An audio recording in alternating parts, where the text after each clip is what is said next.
Yesu nanga yango nasengi na yo kondisa ngai na kontima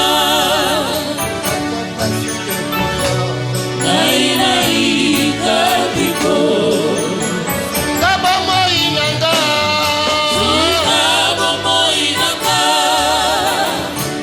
moi nanga ngabo moi nanga semboli bisona ngara ngoka esikalo bikona ngai ekousa.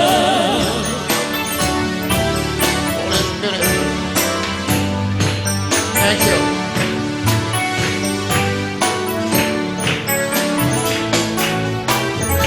Tendre Père, je te dis merci pour cette soirée que tu nous accordes. Nous voulons, Seigneur, entendre la voix d'un orateur. Mais au travers de cette voix, Seigneur, nous voulons t'écouter, toi. Que le Saint-Esprit accomplisse, Seigneur, son ministère, celui de l'enseignement.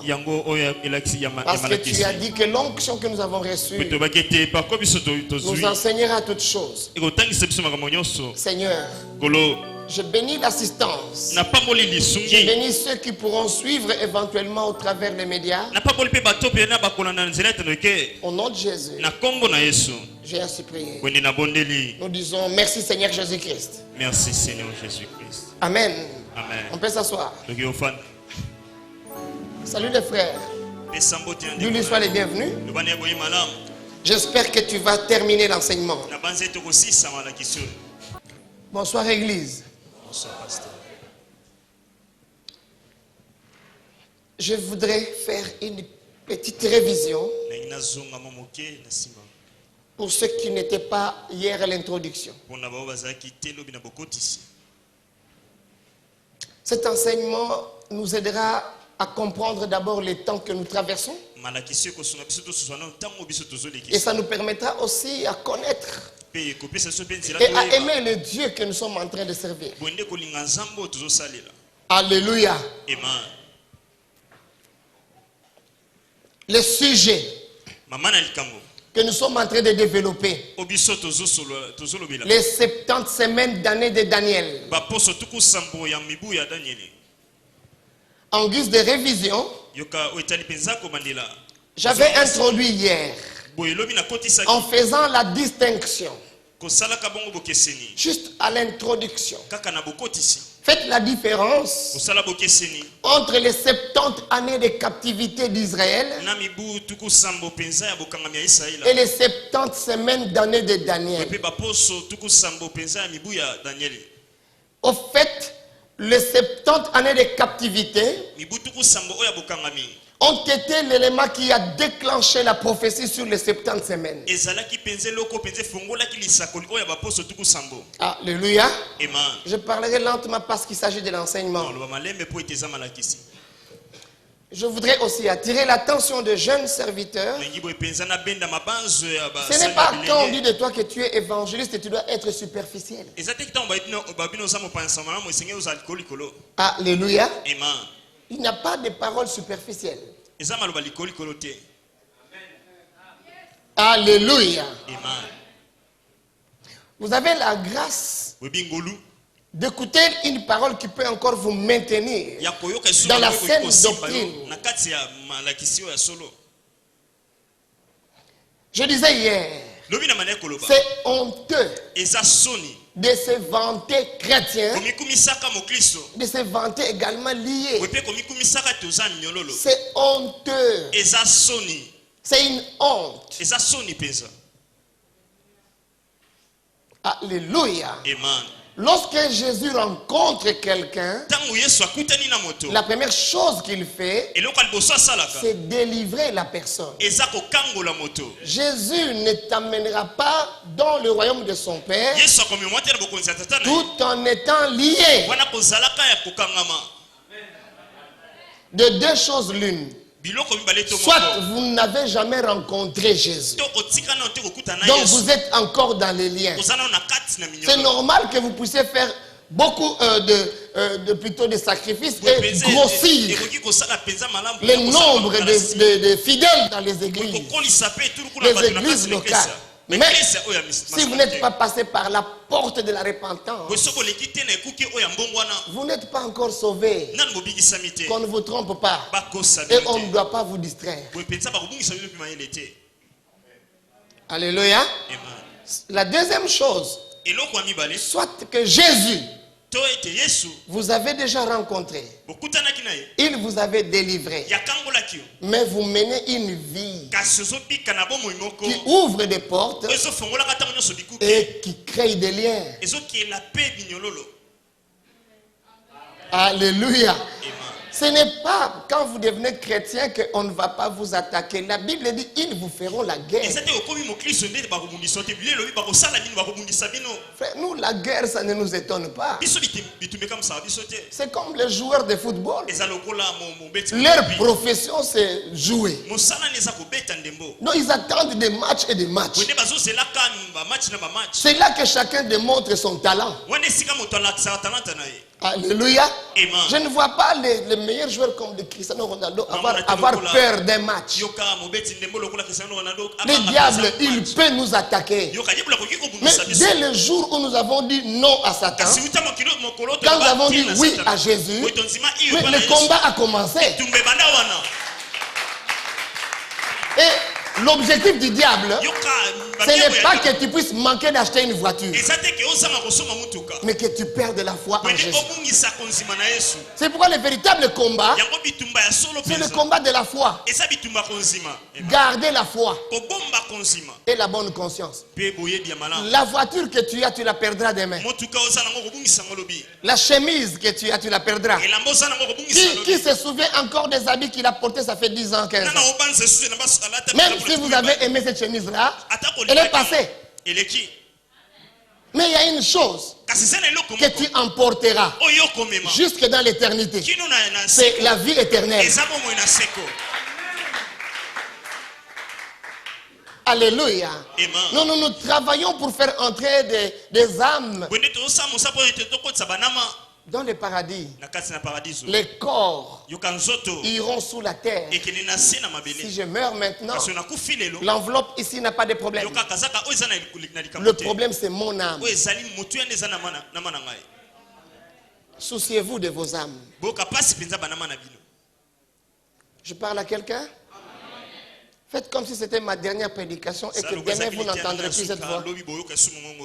Retenez les messages. Oubliez l'orateur. Alléluia. Les 70 années de captivité sont un fait historique. Ça s'est réellement passé. Israël était réellement en captivité.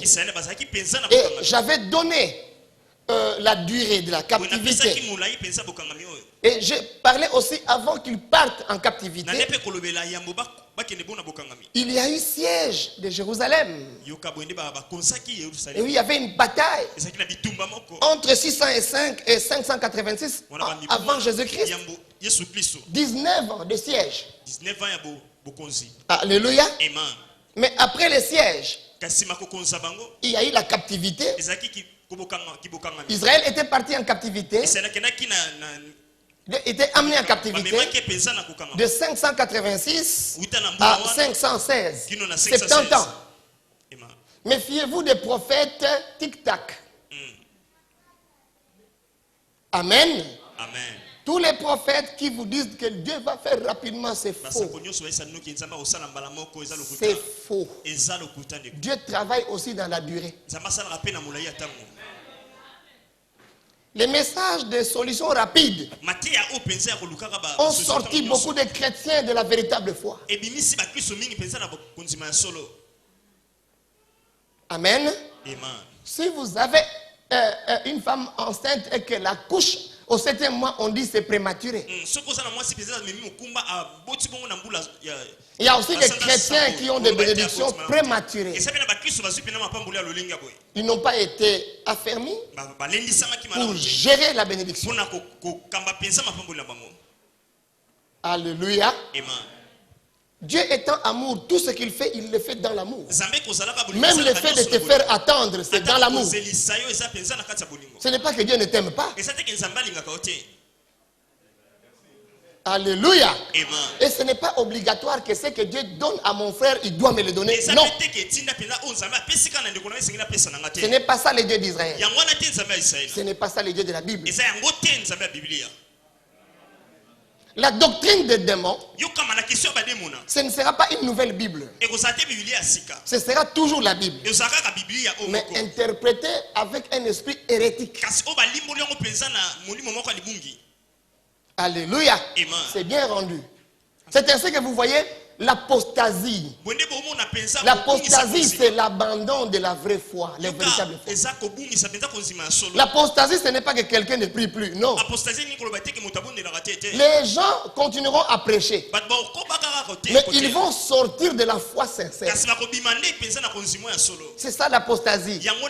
Quand vous voyez des apôtres changer de message dans cette ville, des évangélistes changer de message, des prophètes, au début ils prêchaient ceci, mais après un temps, ils commencent à prêcher des choses pour plaire au public. C'est de l'apostasie. Je peux avancer?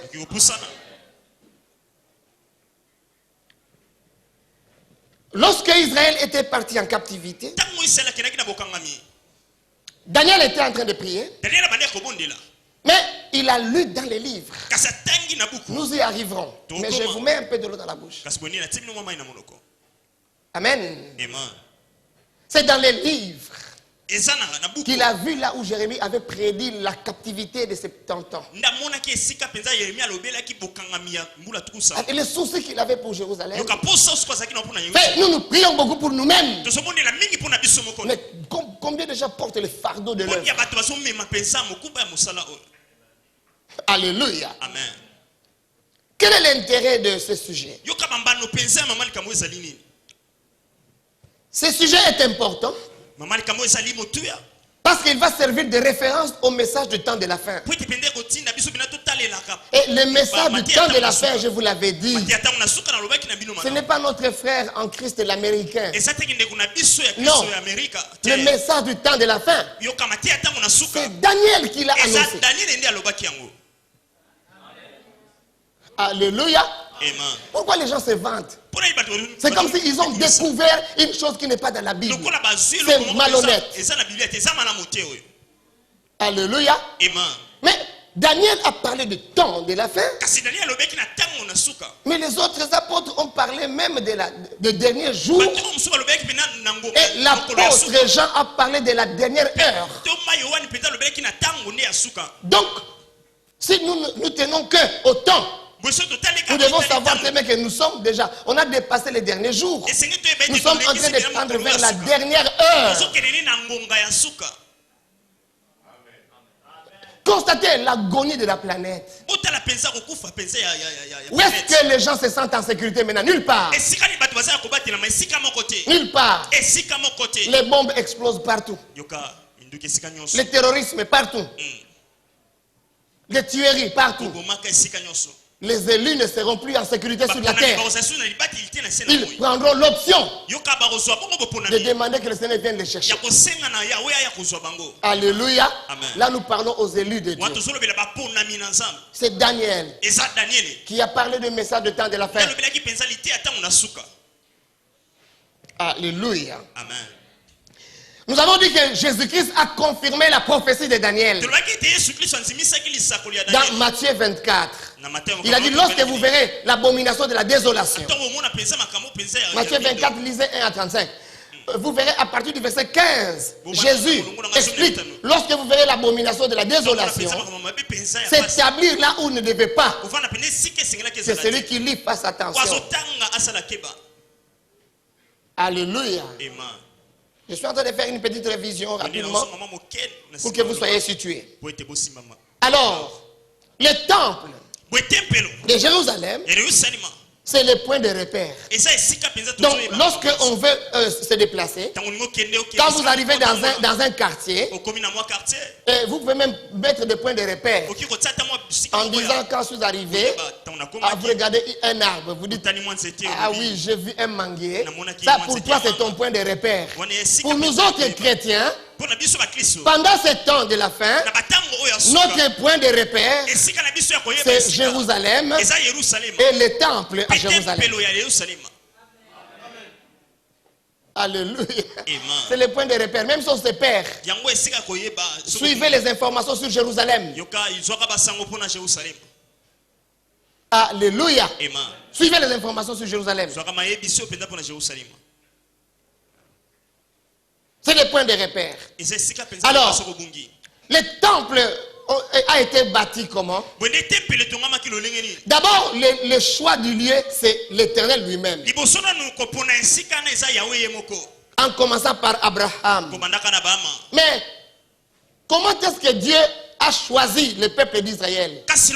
Nous avons parlé de deux motivations. Selon Deutéronome chapitre 7, versets 6 à 11. 6 à 11. Il y a deux motivations. La première motivation de Dieu pour le choix d'Israël, c'était son amour. Alléluia. Son amour. Ainsi, même toi, dans ta vie, c'est par l'amour de Dieu que tu es là. C'est par l'amour de Dieu que Dieu t'a choisi. C'est dans son amour, frère. Dans son amour. Et l'amour humain est différent de l'amour divin.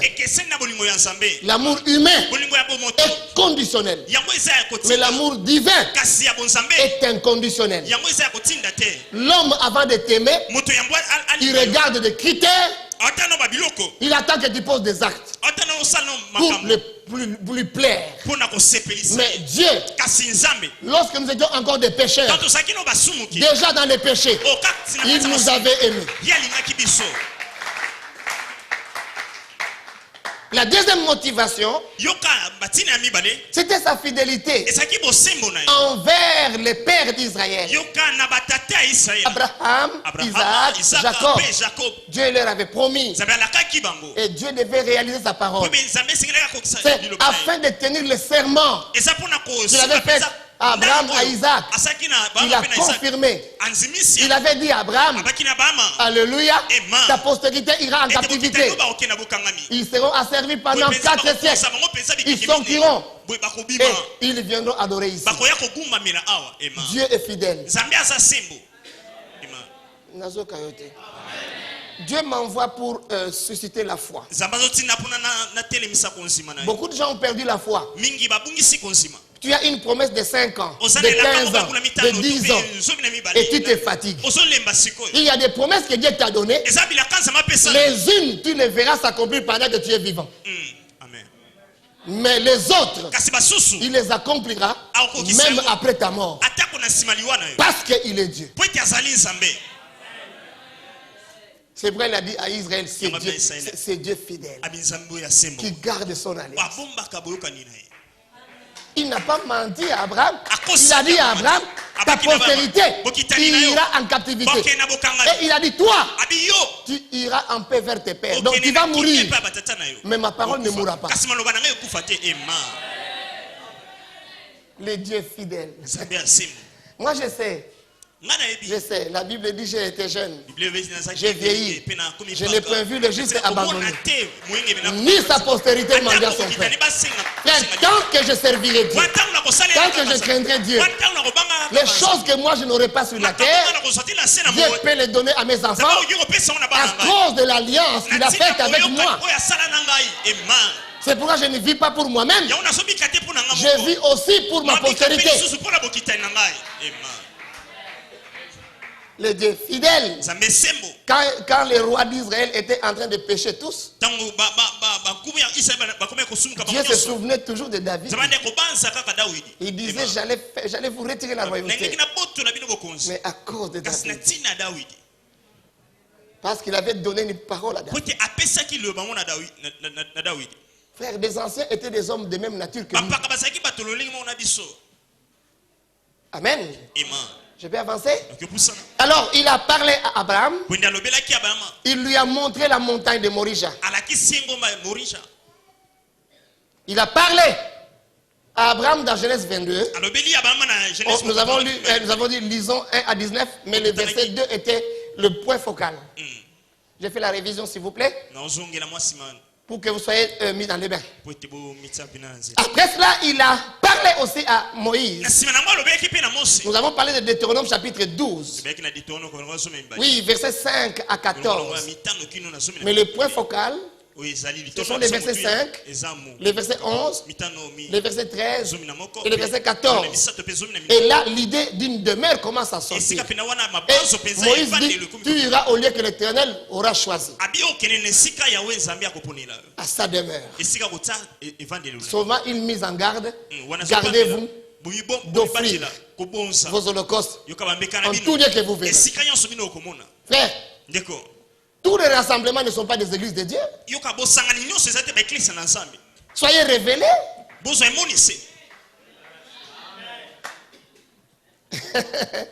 Alléluia. Et toi, tu prends tes offrandes. Tu vas même donner là où quelqu'un est en train de servir Dieu dans la rébellion. Donc, tu finances la rébellion. Dieu n'est pas content. On ne finance pas la rébellion. Amen. Prenez 1 Roi chapitre 8. C'est l'enseignement. Vous savez, le problème, c'est que les chrétiens ne lisent plus la Bible par eux-mêmes. Je vois des gens qui vont dans une grande église quelque part là. Ils montent sans Bible, ils descendent sans Bible. Ils sont déjà très nombreux. Mais regardez quand ils vont à l'église. Ils n'ont pas de Bible. On leur lit des brochures. Rien ne remplacera la Bible. Aucun livre d'un pasteur, aucune prédication d'un apôtre ne remplacera la Bible. La Bible, c'est la parole inspirée de Dieu. Il y a eu plusieurs livres, plusieurs lettres que les apôtres ont écrites, mais elles n'ont pas été retenues comme norme de la prédication. Ce que Dieu a retenu, c'est ce que nous devons utiliser.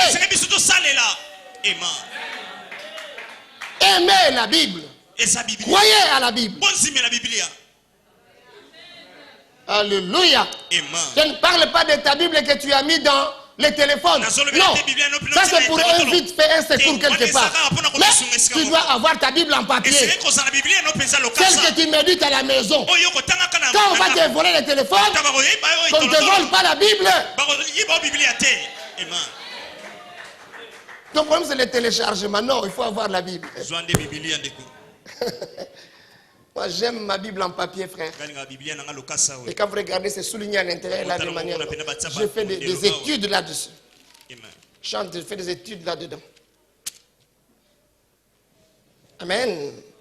Alors comment est-ce qu'il est arrivé au lieu du temple? David. L'homme selon le cœur de Dieu. Ça ne veut pas dire que l'homme sans péché. Souvent les gens ne comprennent pas ça. David était un homme de même nature que toi. Mais David était le type d'homme que Dieu voulait. Dans la faiblesse, il confesse. L'ordre est donné, il obéit. C'est ce que Dieu attend de toi. Il n'a pas manqué de péché. Même quand il était en train de confesser, il connaissait vraiment Dieu. Il supplie Dieu. Ne me tue pas. Ne m'enlève pas le Saint-Esprit. Il dit mes péchés sont constamment devant moi.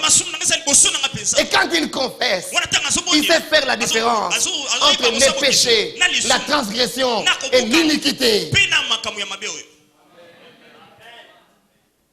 Cessez de rejeter la responsabilité de vos échecs sur les ancêtres.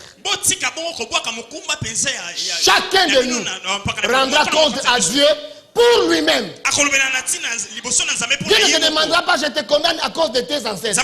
Non, l'âme qui pêche, c'est celle qui mourra. L'âme qui croit, c'est celle qui sera sauvée.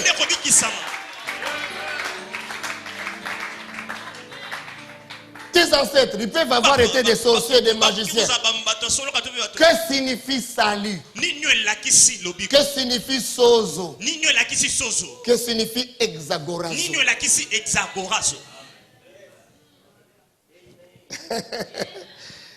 Je m'adresse à quelqu'un. Le temps arrive où la vérité va revenir. Mais lentement, c'est avec un petit noyau. C'est comme le feu qu'on allume dans un brasier. C'est d'abord une étincelle. Et on met, comment on appelle ça? Ouais. En français, on appelle ça comment? C'est comme un cheminée. Hein? Amen. C'est comme ça que la vérité va revenir à Kinshasa. Nous avons dit sortez des fondations, entrez dans l'église du Seigneur. Ne faites pas des églises pour les laisser à vos enfants. Nous sommes dans un sacerdoce de l'ordre de Melchisedec. Ça ne se transmet pas de père en fils. Moi je vous prêche, mon père n'était pas pasteur. Il ne m'a pas laissé une église. Et parce que j'ai l'appel de Dieu, j'ai commencé à zéro. Avec moins de gens. À la maison, au salon. Et si je meurs aujourd'hui, ce n'est pas obligatoirement que mon fils doit hériter. Si lui aussi il a l'appel de Dieu. Mais il y a des païens qui naissent. Il n'a qu'à les prêcher pour prouver qu'il a l'appel de Dieu. Ah oui? Ah oui? Pourquoi vous voulez que moi je donne l'église à mon fils? Et les jours de ma mort, vous entrez dans la succession. La famille discute.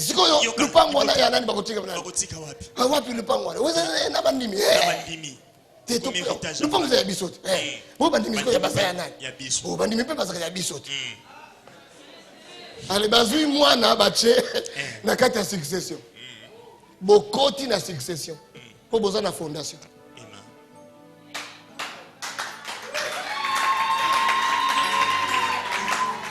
Les statuts de l'église sont là et je prends Dieu à témoin.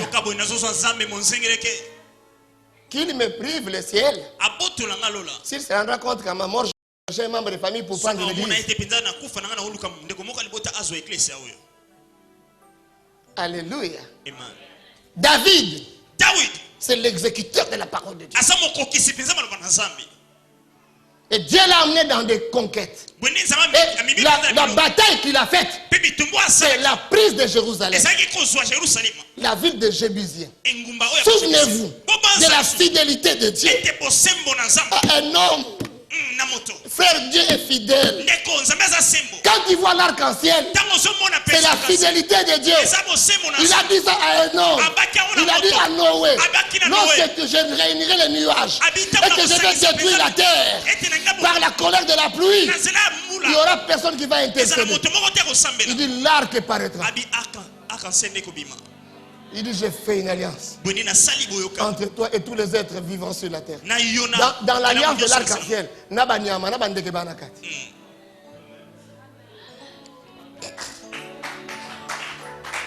il a dit à Abraham, le pays que je te donne, c'est le pays des Cananéens, le pays des Éviens, le pays des Jébusiens, le pays des Girgasiens. Dieu peut te promettre une terre apparemment occupée. Mais lorsque le temps de Dieu viendra, il te donnera possession à terre.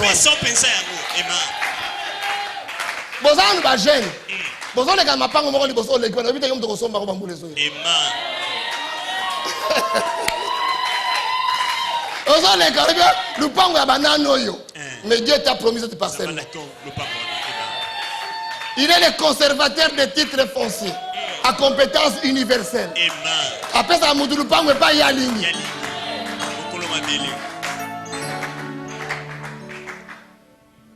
Il voulait entrer à Jérusalem. Le roi des Jébusiens l'avait insulté. Il lui a dit, toi David. D'ailleurs, ce sont les aveugles et les boiteux qui vont te repousser. Amen. Quelle est l'armée où on met des boiteux des aveugles?